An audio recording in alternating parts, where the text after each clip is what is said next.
Welcome back to part 2 of the CVO cam install with the Thundermax. We're going to go ahead today and put the headers on, and the Thundermax will get installed with the headers, and then we'll go through the entire setup of the Thundermax and go from there. Hang tight.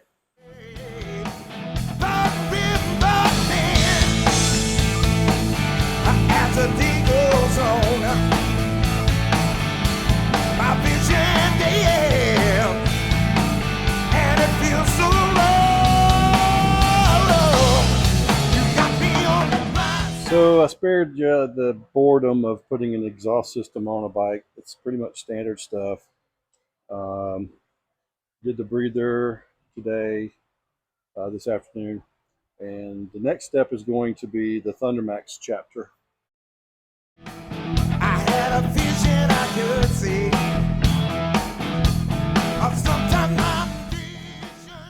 All right, we're back. We are about to dive into this Thundermax, the new VVT version software. I'm going to look at it with you right now and see what we find. I have not been into this software yet. I don't anticipate there being that much of a difference, but I've been talking to one of the engineers at Thundermax, as well as Mr.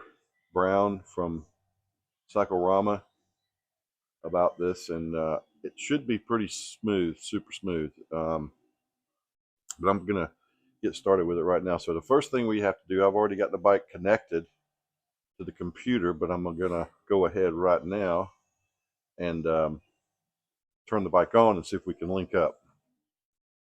All right, we're linking up now.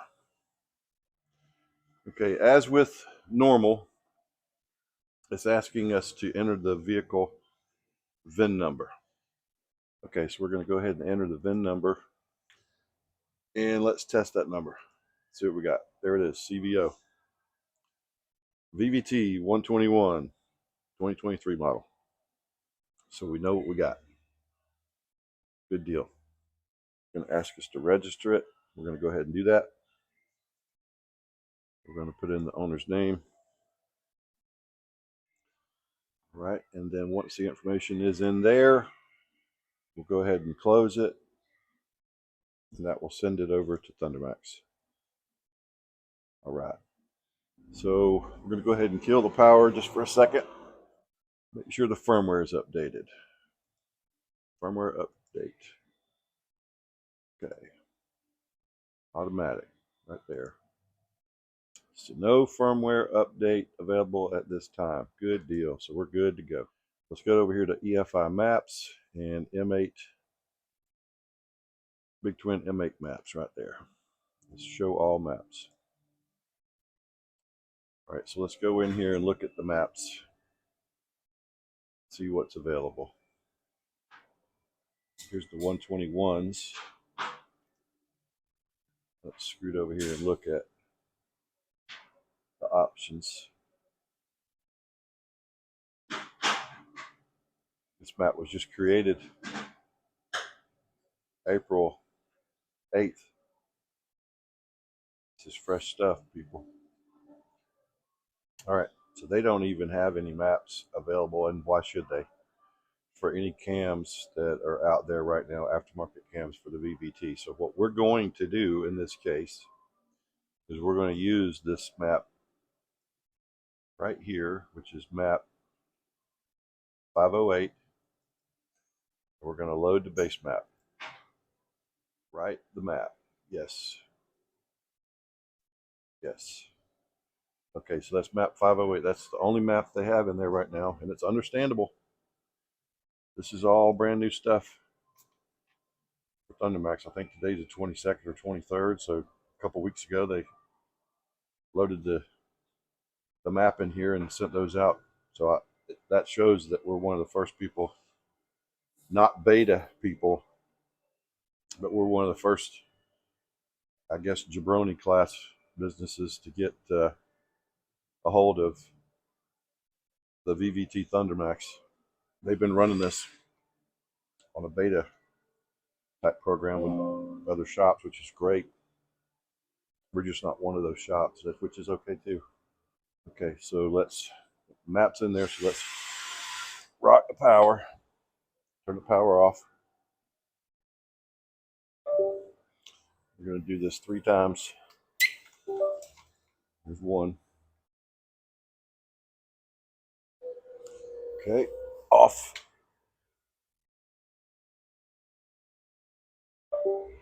All right, back on. That's number 2.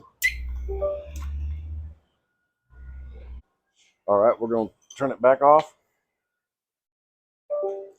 and back on. This will be the third power up. Okay. I'm trying to be real methodical with this one in particular. Make sure I cover all my bases on this first VVT one. Okay, so I'm going to go ahead at this point, shut it off. I'm going to do a quick walk around and make sure I've got spark plugs in, spark plug caps in, make sure it's in neutral, and then we're going to crank this thing up. Be right back. Okay, so I did a good walk around. The bike's in neutral now from all the cam installation work we did. Spark plugs are in, spark plug caps are on. I'm going to go ahead now and do a first fire up live on a VVT installation. Let's go ahead and wait for it to link up. You guys are seeing this fresh just like I am. This is not staged. It's not pre-staged. I haven't done it before. None of that stuff. This is live, real stuff. Okay. I'm going to go ahead and hit my monitor button. And I want to go over here to my air-fuel ratio table. Okay, this is map 508. Let's see if it'll crank.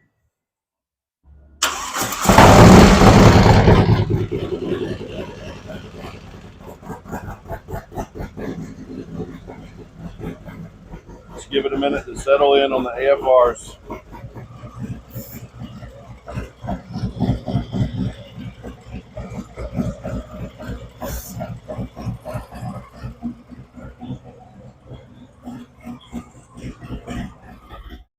Okay, the first run up that we did, I'm going to go ahead and auto map that, what it's learned, and then we'll build on that on the next run up. But we're going to wait for the temperature to drop down to normal room temperature, which is about 80 degrees, 85, 90 degrees. And then we'll do another one and see what happens to the AFRs on the rear, see if it comes back into play. I feel like it will. We'll find out. Okay, we're at about 96 degrees. It's close enough for what we're going to do today. I'm going to fire the bike back up and watch the AFRs again and see what happens.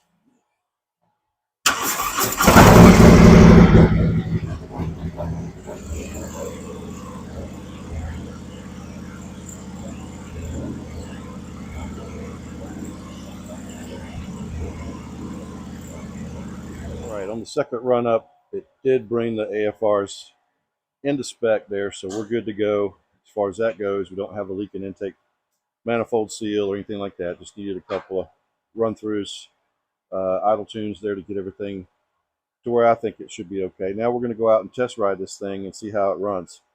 I'm going to hook the camera up to the bike and take you along for the ride. Hang tight.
Woo!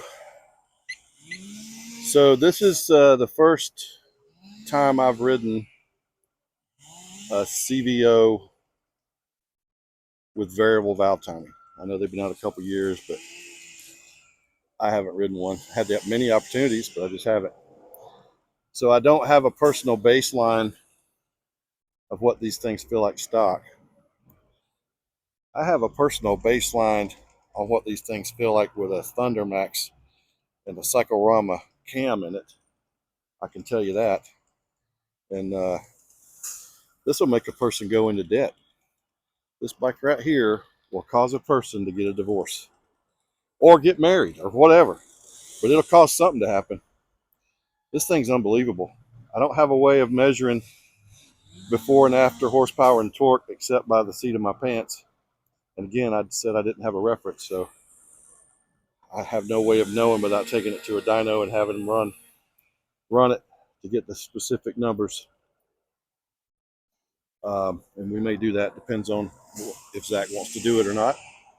If he does, we'll go take it over to the dealership and have them run it and see what's going on. But the Thundermax performed what I believe to be perfectly. I didn't feel any lull or sags or anything when I was riding it.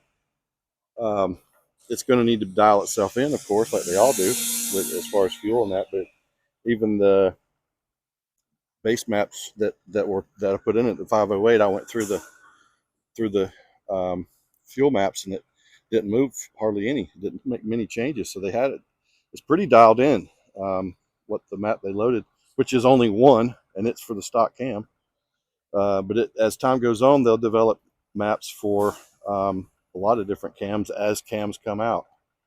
But man, oh man, let me tell you, I think that the world we live in is a wonderful place now because I think I've ridden what might be one of the nicest bikes on the planet. Now I'm talking about overall. In the video earlier, I did some riding through town at 1500 RPMs in 6th gear to see if it would buck or stutter, and it didn't. It just crawled along like a diesel truck pulling a trailer. At 100 miles an hour, it's not struggling. It's just like sitting on the couch.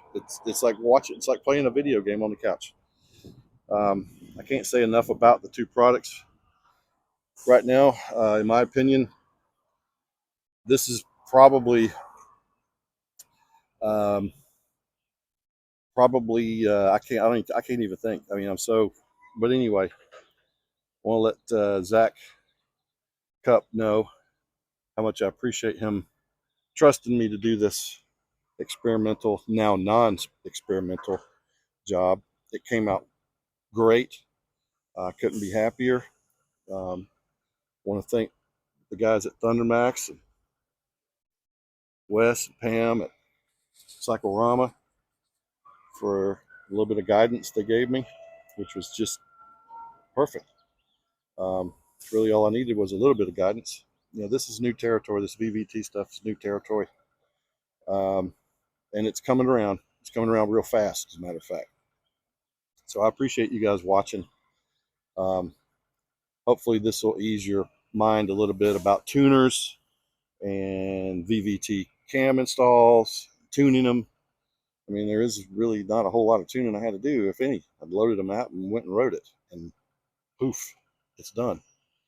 I know there's naysayers out there. I know. Got to tab it on a dyno. Got to do all this. Got to do all that. I'm talking about putting something together and going and riding it and feeling the thrill of extra power that has been unleashed on something. I'm not talking about going and pulling out every ounce of power that's available the first day so you can prove that you had some number on a piece of paper. That's not what I'm talking about.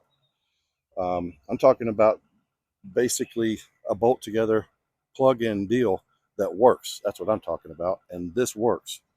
Of course, we could all squeeze a little bit more lemon juice out of the lemon. All of us can. But in this case, for the everyday guy, there ain't nothing needs to be done. There's nothing needs to be done. This is out of control. So this is Steve Carr. I appreciate you watching. we'll have another one coming soon, and we will talk to you later. I turn up my nose.